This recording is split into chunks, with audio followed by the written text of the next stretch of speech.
कल हम लोग इसी टॉपिक की चर्चा कर रहे थे, कूलाम का नियम। हमने बताया था कि बड़ी इंपॉर्टेंट टॉपिक है और पहला चैप्टर में ही है यह, और इससे बहुत सारे क्वेश्चंस बनते हैं, तो थोड़ा सा इसके बारे में जानना जरूरी है। कल मैंने इसके डिटेल के बारे में बता दिया था, एक बार फिर इसको रिवीजन कर दे रहे हैं हम। कूलाम का नियम है क्या, इसी के बारे में चर्चा करते हैं। तो सबसे पहले हम बात करते हैं कि कूलाम का नियम किस वैज्ञानिक ने दिया था। कूलाम ने, किसने दिया था? कूलाम ने। किसने दिया था? कूलाम ने। तो हमने कल बताया था कि सन 1785 ईस्वी में 1785 ईस्वी में एक भौतिक शास्त्री थे या वैज्ञानिक थे जिनका नाम क्या था? कूलाम। जिनका नाम क्या था?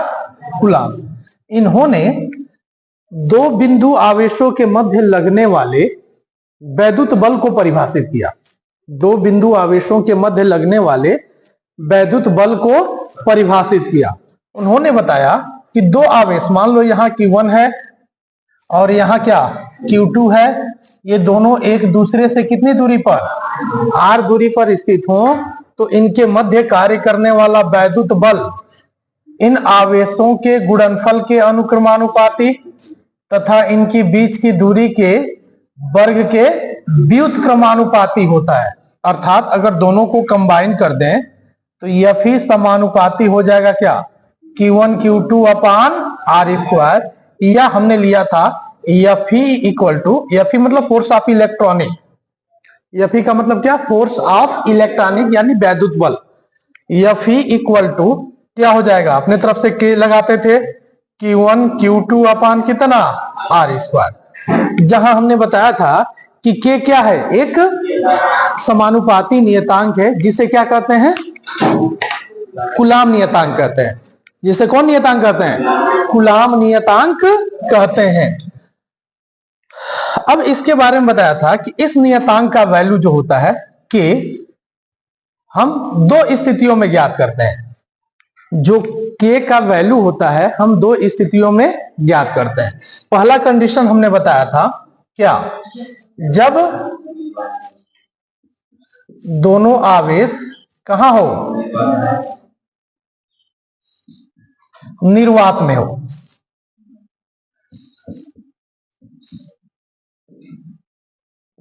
तब कल हमने बताया था कि K का वैल्यू कितना प्राप्त होता है?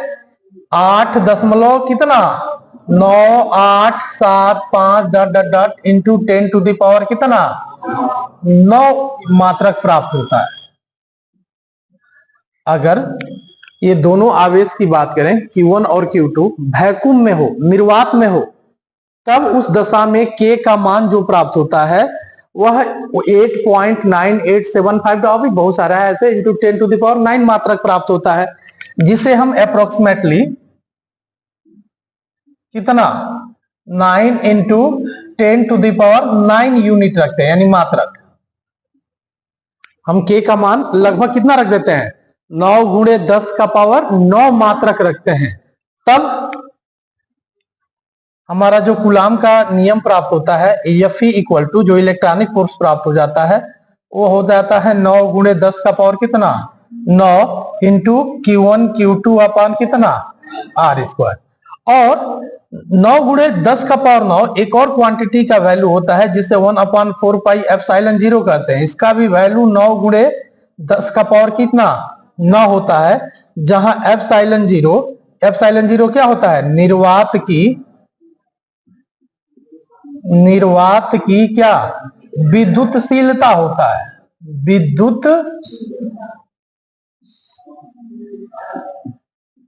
निर्वात की विद्युतशीलता होता है।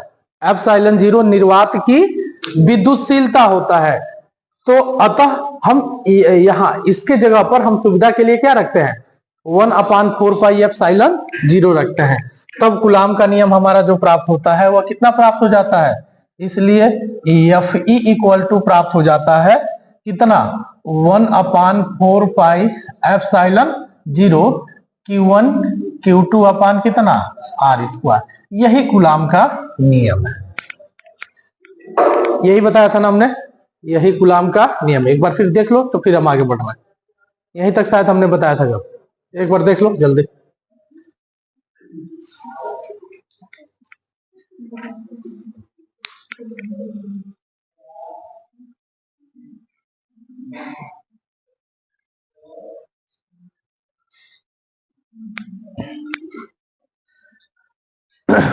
चलो आगे देखते हैं।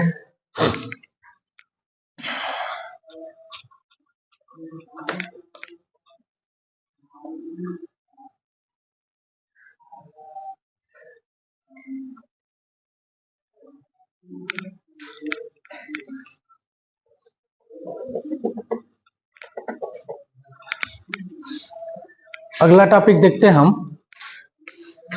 विद्युतशीलता का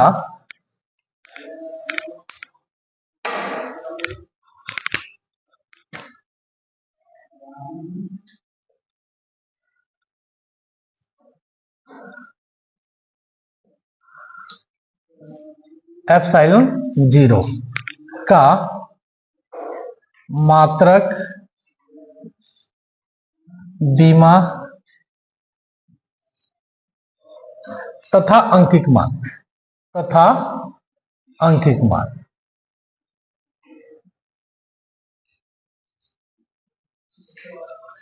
विद्युतशीलता यानी एप्सिलॉन जीरो, यहां हमने जो यूज किया है विद्युतशीलता, इसका मात्रक क्या होता है, बीमा क्या होता है और इसका अंकित मान क्या होता है, ये हमको निकालना है।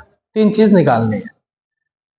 तो अभी हमने बताया था कि चूंकि F बराबर वही इलेक्ट्रॉनिक फोर्स को या फोर्स को, F बराबर सूत्र होता है 1/4 pi epsilon zero Q1 Q2 upon कितना R स्क्वायर। हमको वैल्यू किसका निकालना है, एप्सिलॉन नॉट का या एप्सिलॉन जीरो का, इसी का वैल्यू निकालना है ना। तो हम क्या करेंगे, इसको यहां लाएंगे और इसको यहां, यानी इसका भाग है तो यहां क्या कर देंगे, ये गुणा है तो इधर क्या हो जाएगा। बात समझ में आ रही है, हम वैल्यू निकाल रहे हैं। तो यहां से एप्सिलॉन नॉट का वैल्यू निकालेंगे तो क्या हो जाएगा 1/4 पाई Q1 Q2 अपान कितना FR स्क्वायर, यही होगा ना, आया समझ में, यही होगा। अब हम एप्सिलॉन जीरो का मात्रक निकालना है, एप्सिलॉन जीरो का मात्रक। तो तुम जानते हो कि जो भी गणितीय राशियां होती हैं उसका कोई मात्रक नहीं होता, 1 का कोई मात्रक नहीं होता, 4 का कोई मात्रक नहीं होता। पाई भी एक मैथमेटिकल क्वांटिटी है जिसका वैल्यू या तो 22/7 होता है या 3.14 होता है, तो इसका भी कोई मात्रक नहीं होता। हाँ, Q1 आवेश है, इसका मात्रक होगा। तो आवेश का मात्रक क्या होता है, आवेश का मात्रक क्या होता है कूलाम। ये भी आवेश है, इसका भी मात्रक क्या हो जाएगा कूलाम, और बटा F का मात्रक क्या, बल का मात्रक क्या न्यूटन, और R दूरी है, दूरी का मात्रक क्या मीटर का स्क्वायर। यानी ये हो जाएगा क्या कूलाम का स्क्वायर, कूलाम का स्क्वायर बटा कितना न्यूटन मीटर का स्क्वायर। ये इसका मात्रक हो गया। कौन सा मात्रक, तो 2 प्रकार का मात्रक होता है, एक मूल मात्रक होता है, एक व्युत्पन्न मात्रक होता है। तो ये व्युत्पन्न मात्रक हो गया, फर्स्ट ईयर के अंदर हमने पढ़ाया था मूल मात्रक और व्युत्पन्न मात्रक। मूल मात्रक हमने बताया था कि वे मूल राशियों के मात्रकों को मूल मात्रक कहते हैं और उनकी संख्या कितनी है 7 है। उनकी संख्या कितनी है 7। कौन कौन सा देख लेते हैं एक बार। सबसे पहले क्या होता था किलोग्राम, सबसे ऊपर क्या होता था किलोग्राम, उसके बाद मीटर, उसके बाद सेकंड। अरे मूल राशियों की बात करें तो मूल राशियां क्या थी, सबसे पहला था द्रव्यमान, यही था ना। दूसरी मूल राशि क्या थी दूरी या लंबाई, तीसरा क्या था समय, चौथा क्या था, चौथा था विद्युत धारा, विद्युत धारा, फिर क्या था ताप, फिर ज्योति तीव्रता, उसके बाद क्या था पदार्थ की मात्रा, यही था ना। पदार्थ की मात्रा 1 2 3 4 5 6 7। अब देखो द्रव्यमान का मात्रक क्या होता है? किलोग्राम। दूरी का मात्रक क्या होता है? मीटर। समय का मात्रक, विद्युत धारा का मात्रक एम्पियर। विद्युत धारा का मात्रक क्या? ताप का होता है डिग्री सेंटीग्रेड या केल्विन। केल्विन। ज्योति तीव्रता का मात्रक कैंडिला। कैंडिला। और पदार्थ की मात्रा का मात्रक मोल। हमने संडे वाले क्लास के अंदर बताया था पदार्थ की मात्रा को कहां से लिया गया है? केमिस्ट्री से लिया गया है। कहां से लिया गया है? केमिस्ट्री। यानी केमिस्ट्री वाले ने दिया है कि भाई इसको लो माप देना तुम, तो हम लोग इसको मापते हैं, मेजरमेंट करते हैं। तो ये जो होता है ना, ये मूल मात्रक कहलाते हैं। मूल मात्रक के अंदर सिर्फ 7 क्वांटिटी आती है: kilogram, metre, second, ampere, degree Celsius centigrade या केल्विन, कैंडिला और मोल। ये सिर्फ 7 आता है। अब हम देखें कि इसका जो हमने मात्रक निकाला है एप्सिलॉन 0 का मात्रक, इसके अंदर आ रहा है कि नहीं। तो कूलाम, कूलाम इसमें कहीं है, यानी इसका मतलब ये मूल मात्रक नहीं हो गया, अब ये व्युत्पन्न मात्रक हो गया। न्यूटन भी नहीं है। मीटर तो है, लेकिन अगर सब मूल मात्रक के अंदर होते तब हम इसको मूल मात्रक कहते हैं, लेकिन ये व्युत्पन्न मात्रक हो गया। तो हम इसको मूल मात्रक में तोड़ेंगे। किसमें तोड़ेंगे? मूल मात्रक में। तो कैसे तोड़ेंगे भाई? तो हम उसका बेसिक सूत्र एक बार देख लें। बेसिक सूत्र क्या होता है? तो बेसिक सूत्र के अंतर्गत पहले हम कूलाम की बात करते हैं। कूलाम किसका मात्रक होता है? आवेश का। तो आवेश का सूत्र, आवेश को Q से, Q बराबर हमने बताया था शुरू में I इंटू टी। यानी कूलाम की मात्रक की बात करें तो I का मात्रक, I का मात्रक क्या होता है? एम्पियर। एम्पियर। और टी समय का मात्रक कितना? सेकंड होता है ना। यानी आवेश का मात्रक हो गया एम्पियर सेकंड। देखें इसमें एम्पियर भी है और सेकंड में भी है। तो अब ये तो मूल मात्रक में टूट जाएगा ना, तो हम इसको लिख देंगे क्या? कूलाम के जगह पर क्या लिखेंगे? एम्पियर सेकंड, लेकिन वर्ग है तो वर्ग, यानी एम्पियर का वर्ग और किसका? सेकंड का वर्ग। ठीक है। बात करते हैं न्यूटन। न्यूटन किसका सूत्र होता है? न्यूटन किसका मात्रक होता है? सॉरी, किसका मात्रक होता है? बल का। न्यूटन किसका मात्रक होता है? तो बल को व्युत्पन्न में, मूल मात्रक में तोड़ दे तो बल बराबर होता है द्रव्यमान गुणे त्वरण, होता है ना। तो द्रव्यमान का मात्रक क्या होता है? किलोग्राम। द्रव्यमान का मात्रक, और ये त्वरण का मात्रक क्या होता है? मीटर प्रति सेकेंड स्क्वायर। यही होता है ना। तो इसके जगह पर हो गया, न्यूटन के जगह पर किलोग्राम मीटर प्रति सेकेंड स्क्वायर, यानी बटा होगा तो ये चला जाएगा कहां? ऊपर। नहीं, दाब बराबर क्या होता है? बल बटा क्षेत्रफल होता है। और बल का मात्रक होता है न्यूटन और क्षेत्रफल का मात्रक होता है वर्ग मीटर, यानी उसका मात्रक होता है न्यूटन प्रति वर्ग मीटर, जिसको हम पास्कल भी कहते हैं। तो गलत होगा। यह हो गया। और मीटर स्क्वायर है, न्यूटन का हमने तोड़ दिया, और फिर मीटर स्क्वायर है तो मीटर स्क्वायर रहेगा भाई। तो ये हो क्या गया? देखना ध्यान से। ये सेकेंड से सेकेंड में गुणा करेंगे तो क्या हो जाएगा? सेकेंड का पावर 4 होगा ना। तो सबसे पहले जब भी मात्रक लिखो तो पहले किलोग्राम वाला लिखो। तो यहाँ किलोग्राम तो बटा में है ना, तो इसको ऊपर ले जाएंगे तो क्या हो जाएगा? किलोग्राम का पावर कितना? -1। ये मीटर स्क्वायर से मीटर में गुणा करेंगे तो मीटर का क्यू होगा, ये भी ऊपर जाएगा तो क्या बनाएगा? मीटर का पावर -3। फिर क्या बनाएगा? सेकेंड का पावर 2 और 2 4, सेकंड का पावर 4 और एम्पियर का पावर कितना? एम्पियर का पावर 2। यानी एप्सिलॉन 0 का जो मात्रक हो गया वह क्या हो गया? प्रति किलोग्राम प्रति घन मीटर सेकंड का पावर 4 एम्पियर स्क्वायर। यह इसका मात्रक हो गया। कौन सा मात्रक? मूल मात्रक। कौन सा मात्रक? किसका मात्रक निकला है? एप्सिलॉन 0 का। एप्सिलॉन 0 क्या है? निर्वात की विद्युतशीलता। एप्सिलॉन 0 क्या है? निर्वात की विद्युतशीलता। अब इसकी बीमा की बात करें। जब मात्रक निकल जाता है तो बीमा निकालना आसान हो जाता है। बहुत आसान हो गया बीमा।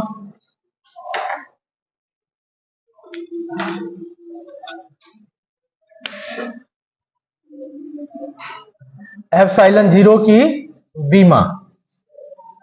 बीमा की बात करें तो क्या होगा, किलोग्राम।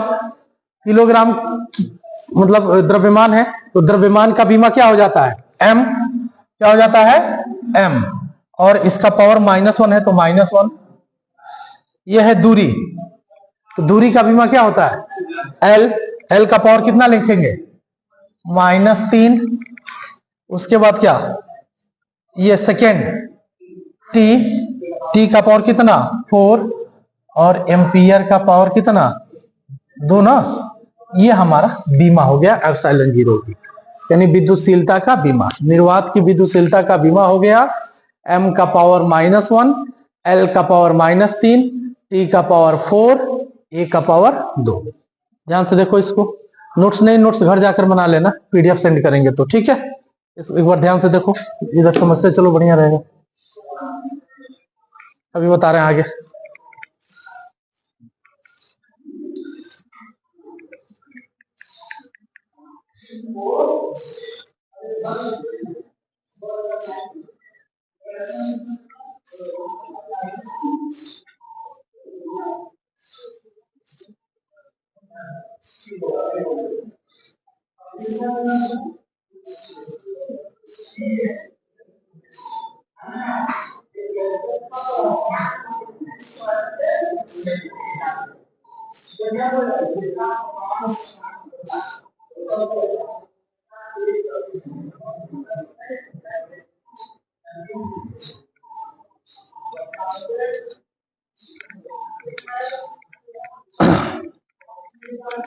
हो गया, चलो अब आते हैं इसके अंकिक मान पे। रुको ना, किसका अंकिक मान एक बार देख लीजिए, देख लो पहले बीमा कैसे निकालने हैं, घर जाकर 1-2 बार प्रैक्टिस करना।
अब आते हैं इसके अंकिक मान पे।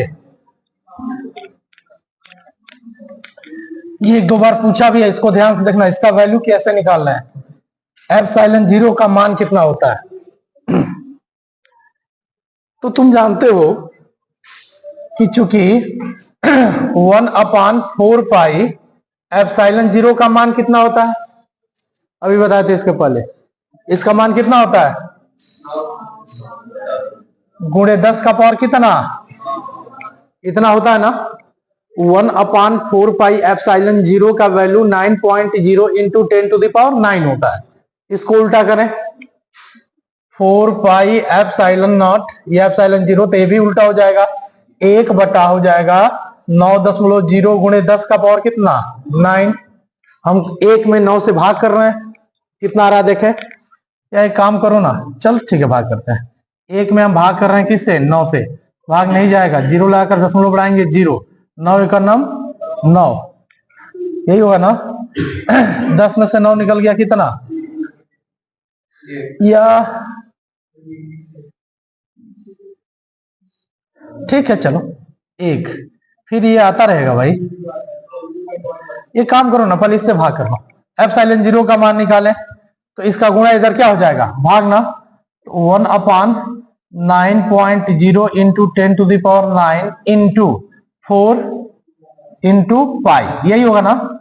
बराबर मान रखो 1/9 चौके कितना 36 और इनटू पहले पाई का मान रख दो। पाई का मान होता है कितना 3.14 और गुणे कितना 10 का पावर 9। 22/7 रख देंगे और आसान हो जाएगा। 22/7 रख कर देखें। 22/7 चला जाएगा कहां ऊपर।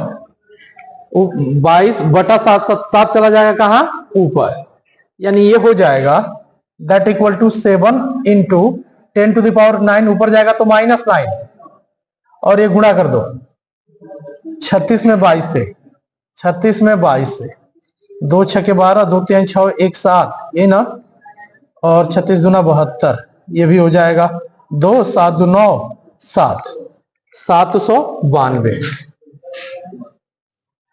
ठीक है,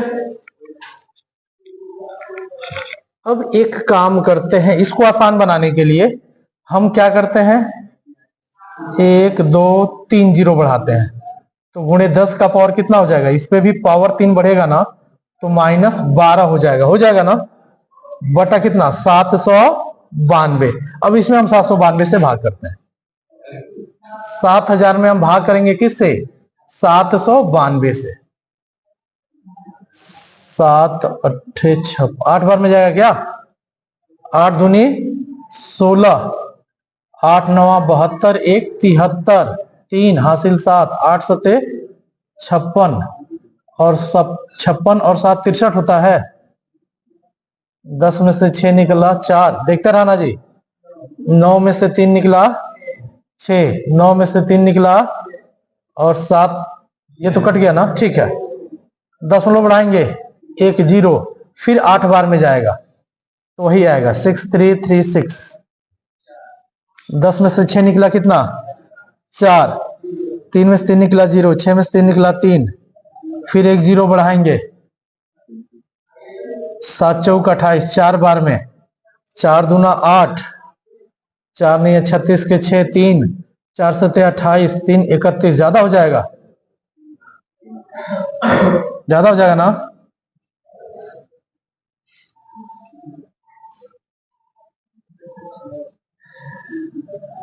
तीन बार में कहीं गलत तो नहीं कर रहा है ना, गलत तो नहीं किया हमने। 8 दूना 16 8 9 72 1 73 7 8 7 56 और 7 63 ठीक ही तो था। 10 में से 6 निकला 4, 9 में से 3 निकला कितना 6, यहां बचा 9 में से 3 निकला 6। ठीक है, फिर उतने ही बार में 6336। 10 में से 6 निकला 4, यहाँ कितना बचा 3 में से 3 निकला 0, 5 में से 3 निकला 2 बचेगा ना। गलत किया ना हमने, नहीं सही है। 3 में से 3 निकला 0 ना, 6 में से 3 निकला 3 ही बचेगा। ठीक, कितने बार में लेके जाए हाँ 3 बार में। 3 दूना 6 9 3 27 के 7 हासिल 2 और 7 3 का 21 2 कितना 23। 10 में से 6 निकला कितना 4, यानी इसको अप्रोक्सीमेटली हम लेते हैं कितना, लगभग ले लेते हैं 8.85 ले लेते हैं इंटू 10⁻⁴ कितना 4 होता है, लेकिन लगभग हम इतना ही लेते हैं 8.85 गुणे।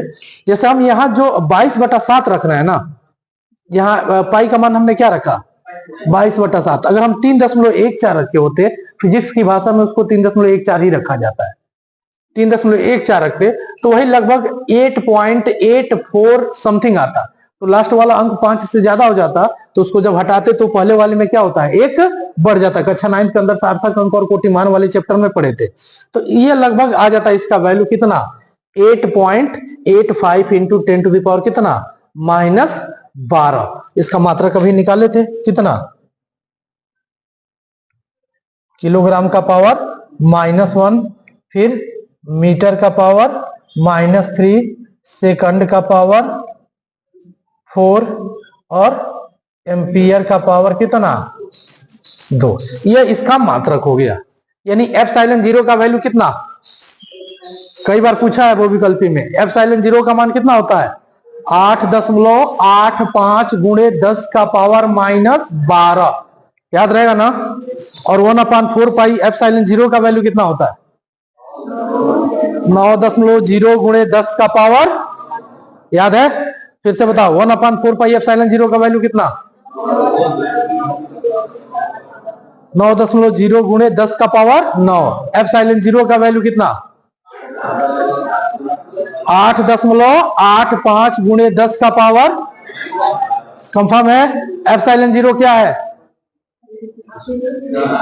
विद्युतशीलता है। किसकी विद्युतशीलता है, निर्वात की विद्युतशीलता है। किसकी विद्युतशीलता है, निर्वात की विद्युतशीलता है। बोलो इतना समझ में आ रहा है। अगला टॉपिक पे जाते हैं।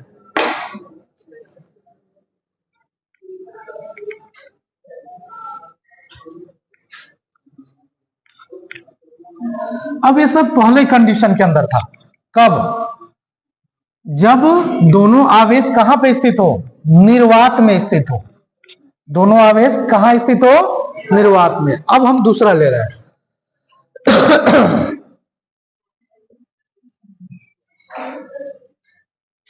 जब आवेश किसी माध्यम में हो, किसी माध्यम में हो,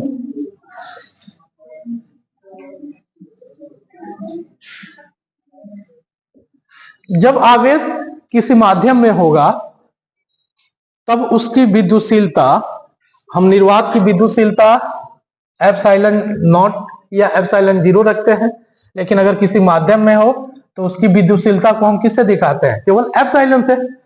तब इस दशा में यानी हम E0 के जगह पर क्या रखेंगे, E0 रिप्लेस हो जाएगा किससे, एप्सिलॉन से। किससे रिप्लेस हो जाएगा, एप्सिलॉन से। तब हम इस दशा में इलेक्ट्रॉनिक फोर्स को किस प्रकार लिखेंगे, 1/4 pi epsilon Q1 Q2 upon कितना R²। ये M कर दो, यानी मीडियम। मीडियम मींस क्या होता है, माध्यम। अगर आवेश किसी माध्यम में रखे गए हों तब उनके मध्य कार्य करने वाला जो बल होता है वह 1/4 पाई एप्सिलॉन Q1 Q2 अपान R² के बराबर होता है। कितना, किसके बराबर होता है, 1/4 pi epsilon Q1 Q2 upon कितना R²। जहां एप्सिलॉन क्या है, उस माध्यम की विद्युतशीलता है, उस माध्यम की विद्युतशीलता है जिस माध्यम में आवेशों को रखा गया है। उस माध्यम की विद्युतशीलता है जिस माध्यम में आवेशों को रखा गया है। और एप्सिलॉन जीरो क्या था, निर्वात की विद्युतशीलता था। एप्सिलॉन जीरो क्या था, निर्वात की विद्युतशीलता था। और एप्सिलॉन क्या है, माध्यम की विद्युतशीलता है। कैसा माध्यम, जिसके अंदर उसको यानी आवेशों को रखा गया है। अब अगला टॉपिक आता है परावैद्युतांक, डाइलेक्ट्रिक कांस्टेंट।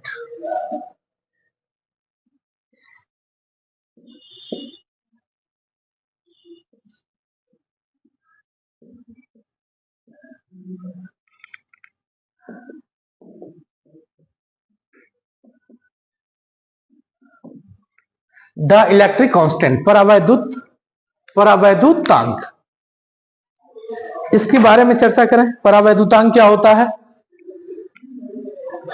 तो किसी माध्यम की, ध्यान से देखना, किसी माध्यम की विद्युतशीलता तथा निर्वात की विद्युतशीलता के अनुपात को हम परावैद्युतांक कहते हैं। उसको हम क्या कहते हैं, परावैद्युतांक कहते हैं। और उसको K से प्रदर्शित करते हैं। किससे प्रदर्शित करते हैं, कैपिटल K से। यानी K बराबर क्या हो गया, एप्सिलॉन अपान एप्सिलॉन जीरो या एप्सिलॉन नॉट। एप्सिलॉन क्या है, तो हम रटवा देंगे। एप्सिलॉन क्या है, माध्यम की विद्युतशीलता है। एप्सिलॉन जीरो क्या है, निर्वात की विद्युतशीलता है। K क्या है, परावैद्युतांक है। तो इसको डिफाइन कैसे करोगे कि किसी माध्यम की विद्युतशीलता तथा निर्वात की विद्युतशीलता का अनुपात क्या कहलाता है, परावैद्युतांक। ये तुम इलेक्ट्रॉनिक्स पढ़ रहे हो। अब इसके बाद जैसे ही तुम मैग्नेटिक पढ़ोगे, मैग्नेटिज्म पढ़ोगे, चुंबकत्व पढ़ोगे, तो जो जो सारी चीजें यहां पढ़ रहे हो ना, वही सारी चीजें वहां पढ़ोगे। बस वहां यहाँ विद्युत लग रहा है, वहां चुंबक लग जाएगा। जैसे यहाँ विद्युतशीलता पढ़ रहे हो, वहां चुंबकशीलता पढ़ोगे। यहाँ वैद्युत क्षेत्र पढ़ रहे हो, वहां चुंबकीय क्षेत्र पढ़ोगे। यहाँ वैद्युत बल रेखाएं पढ़ोगे, तो वहां चुंबकीय बल रेखाएं पढ़ोगे। सेम एकदम आएगा। तो एकदम बिल्कुल मैचिंग है। एकदम ध्यान से इसको एक तैयार करोगे तो दूसरा आसान हो जाएगा, बेहतर हो जाएगा तैयार करने के लिए। तो परावैद्युतांक को डिफाइन कैसे करेंगे कि किसी माध्यम का परावैद्युतांक नहीं, ठीक है, किसी माध्यम की विद्युतशीलता तथा निर्वात की विद्युतशीलता का अनुपात क्या कहलाता है? परावैद्युतांक कहलाता है। तो अब इस दशा में अगर हम एप्सिलॉन का वैल्यू निकालें तो क्या हो जाएगा? इसका भाग इधर गुणा हो जाएगा ना, क्या हो जाएगा? एप्सिलॉन 0 इंटू के। तब इस दशा में जो माध्यम में इलेक्ट्रॉनिक फोर्स होगा या बल होगा वह किसके बराबर हो जाएगा? 1/4 पाई एप्सिलॉन के जगह पर कितना? एप्सिलॉन 0 के Q1 Q2 अपान कितना? R square. ये प्राप्त होता है। वो Fm equal to 1/4 pi epsilon 0 के Q1 Q2 अपान कितना हो जाता है? R स्क्वायर हो जाता है। इसके पहले जब पढ़ाया जाता था तो इस प्रकार पढ़ाया जाता था कि जब इलेक्ट्रॉनिक फोर्स निकाला जाता था तो ये कहा जाता था कि 1/4 पाई एप्सिलॉन 0 के Q1 Q2 अपान कितना? R square. जहां के क्या है? निर्वात नहीं, जहां के परावैद्युतांक है, जहां के क्या है? परावैद्युतांक है। फिर नीचे लिखा जाता था निर्वात के लिए के का वैल्यू 1 होता है। इस दशा में electronic force Fe equal to 1/4 pi epsilon 0 के जगह पर 1 रखेंगे तो वही होगा Q1 Q2 अपान कितना? R square. यह हमारा इलेक्ट्रॉनिक फोर्स मिल जाता था, तो जो ये होता था, ठीक है। लेकिन हमने इस टॉपिक के अंदर आपको डिटेल बता दिया कि एक्चुअली ये कहां से आता है। वो इसलिए आता है, मेन सूत्र ये है, Fm इक्वल टू यानी Fe कह दो या Fm कह दो 1/4 पाई एप्सिलॉन 0 के Q1 Q2 अपान कितना? R square.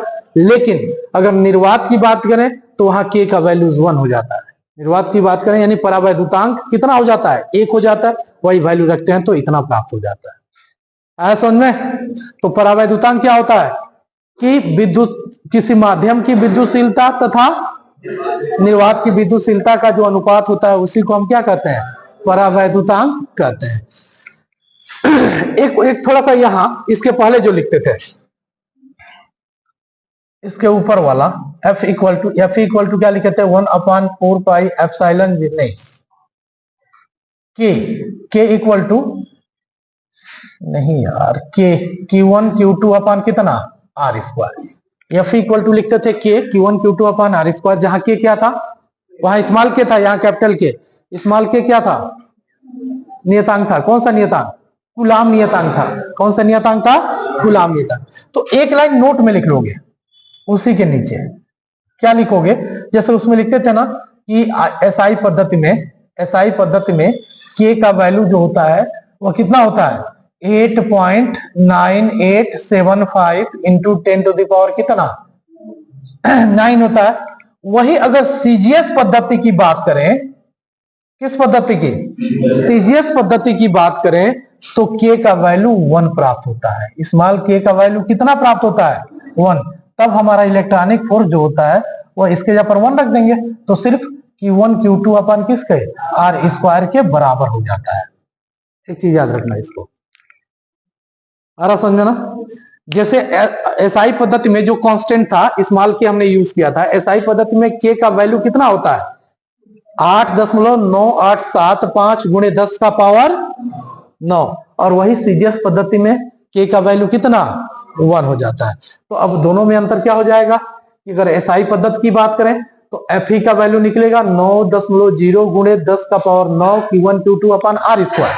और वही सीजीएस की बात करें तो इलेक्ट्रॉनिक फोर्स सीधे निकल जाएगा, इसके जगह पर 1 रख देंगे, 1 से गुणा करेंगे, वही होगा Q1 Q2 अपान R स्क्वायर। आया समझ में? देख लो एक बार ध्यान से, ज्यादा समय हो गया। चलो बाकी कल देखते हैं।